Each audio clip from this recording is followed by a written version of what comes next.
আজকের শহরে আমি ভ্রমণ করতে চলেছি। শহরটির নাম হলো ঢাকা। এটি বাংলাদেশের রাজধানী। এখানে আছে অসংখ্য গলি এবং রাস্তা, যেখানে মানুষ চলাচলের জন্য বিভিন্ন রকমের যাতায়াতের জন্য অনেক ধরনের যানবাহন এখানে পাওয়া যায়। বিশেষ করে রিক্সা, অটো বাস এবং পাবলিক বাসগুলো। বাংলাদেশের শহরটিতে অনেক ধরনের মানুষ থাকে যারা ছোট ছোট ব্যবসা করে এবং রয়েছে নানা ধরনের মানুষ। বিশেষ করে বেশিরভাগ মানুষই এখানে চাকরিজীবী, চাকরির উপর তারা জীবিকা নির্বাহ করে। এদেশের মানুষ কর্মশীল এবং ব্যস্ততায় পরিপূর্ণ। প্রতি বছরই ঢাকার মধ্যে গাবতলী নামে একটি জায়গায় হাট বসে। সেখানে অসংখ্য পশু বিক্রি হয় কোরবানি ঈদের জন্য। এখানে রয়েছে অনেক শৃঙ্খলা এবং দায়বদ্ধতা, মানুষের ভিড়, ক্রয় বিক্রয় এবং অসংখ্য রঙের গরু। বিভিন্ন ধরনের রঙের গরু এখানে পাওয়া যায়, লাল, সাদা এবং কালো এবং অন্যান্য রকমেরও রয়েছে। তবে এখানে ছোট, মাঝারি এবং বড় টাইপের গরু বিক্রি করা হয়। প্রতি বছরই এ হাটটি অনেক বড় সীমানা নিয়ে পরিচালনা করা হয়। এখানে ছিল নানা ধরনের মহিষ, সাদা রাজস্থান থেকে নিয়ে আসা হয়েছে এবং বিভিন্ন ধরনের জাতের গরু পাওয়া যায়, মহিষ, ছাগল এবং অন্যান্য পশুগুলোও এখানে ছিল।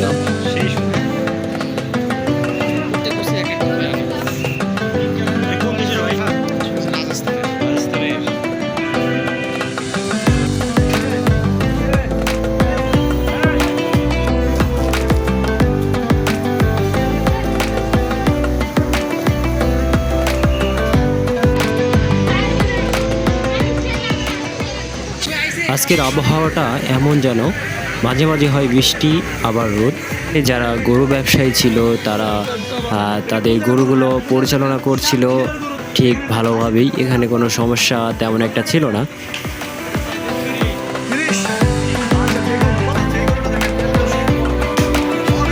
ওমর ফারুক নামে একটি ভাই আমাকে লোকেশনের ব্যাপারে সে আমাকে হেল্প করলো।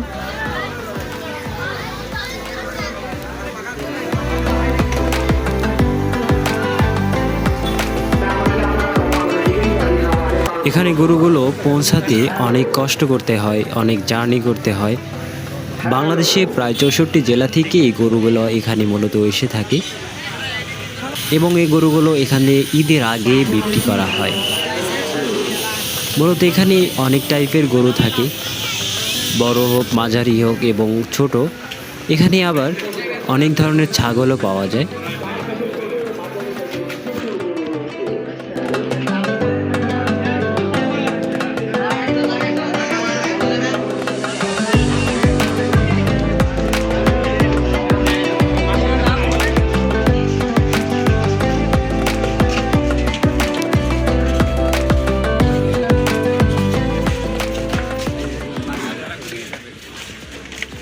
রাত পোহালেই ঈদুল আজহা, সে সময়ে তাই রাজধানীর হাটগুলোতে চলছে কোরবানির পশু বেচা কেনার ধুম। পরিবার, আত্মীয় স্বজন নিয়ে অনেকেই এসেছে হাটে। ছোট আর মাঝারি গরুর চাহিদা সবচেয়ে বেশি এখানে। এদিকে ঈদের একদিন আগে ক্রেতার চাপে গরুর সংকট দেখা দিয়েছে গাবতলী হাটে। ছোট মাঝারি পশু রাখার নির্ধারিত জায়গাগুলো শুক্রবার সকালেই খালি। এদের রাজধানী বিভিন্ন এলাকা থেকে ছুটে এসে কাঙ্ক্ষিত পশু কিনতে পারছেন না অনেক ক্রেতাই। এবং এখানে ঢাকায় রাজধানীর অলিগলিতে বসেছে ছাগলের হাট। শেষ সময়ে এসে জমে উঠেছে এসব হাট। শুক্রবার মালিবাগ, মৌচাক, শান্তিনগর, মগবাজার, বাংলা মোটর, কলাবাগান, ধানমন্ডি, মিরপুর এলাকা ঘুরেও এমন দৃশ্য দেখা যায়। মাদারীপুর থেকে 10টি ছাগল নিয়ে মৌচাক মার্কেটের পাশেই লিলি মার্কেটের খালি জায়গায় এসেছে ইমরান নাজির। 8 কেজি ওজনের ছাগলের দাম চাচ্ছেন 15,000 টাকা।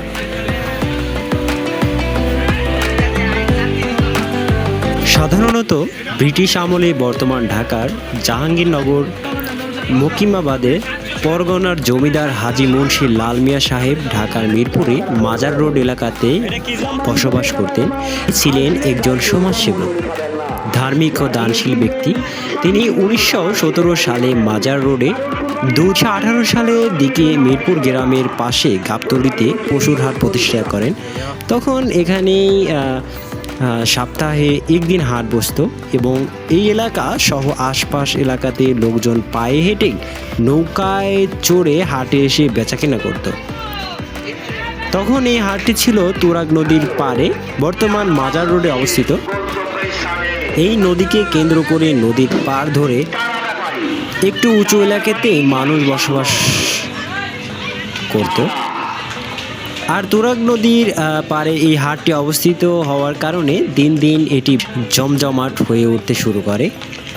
সে সময় এখানে জমিদারের একটি বাগান ছিল, আর এই বাগানে বিশাল বিশাল আকারে আম, কাঁঠাল ও গাব গাছ ছিল। কারণেই মূলত এটির নাম হয়েছে গাবতলী। এরকমই আর কি। দুইটার নাম কি ভাইয়া? রাব্বি, তুমি নিয়ে আসছো তাইলে? তোমরা কোথায় কোটটা নিয়ে আসছো? তুমি দেখতে আসছো? ও আচ্ছা, তোমার হাতে যে লাঠি, তোমার নাম কি? রিফাত।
মানুষ মূলত কর্মশালার অংশ হিসাবে বিবেচিত হয়ে থাকে।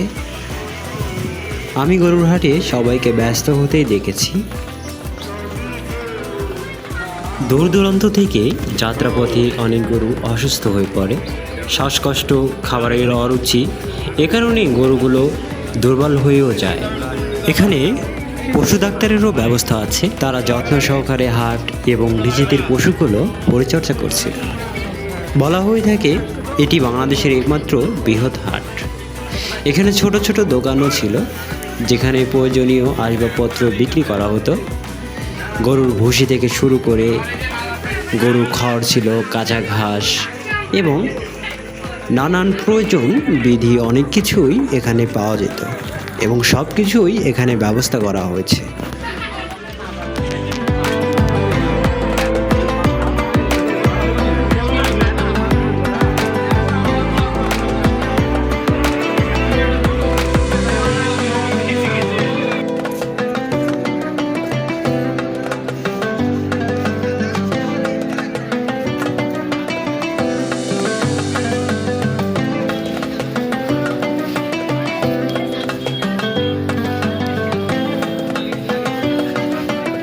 সুস্থতা দান করো আল্লাহ।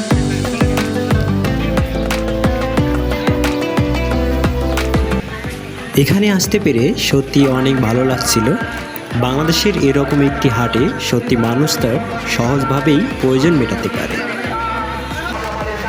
এখানে অনেক সময় চুরি এবং ডাকাতিও হতে পারে, এ কারণে গোয়েন্দা এবং নিরাপত্তা কর্মীরাও ব্যবসায়ীদের পাশে ছিল এবং ক্রয় বিক্রয়ের জন্য অর্থ লেনদেনের জন্য বাংলাদেশ ব্যাংক এর ব্যবস্থা ছিল। এবং সতর্কস্বরূপ স্পিকার অফ হাউম্যান মোটিভেশনাল কথা প্রচারে ছিল।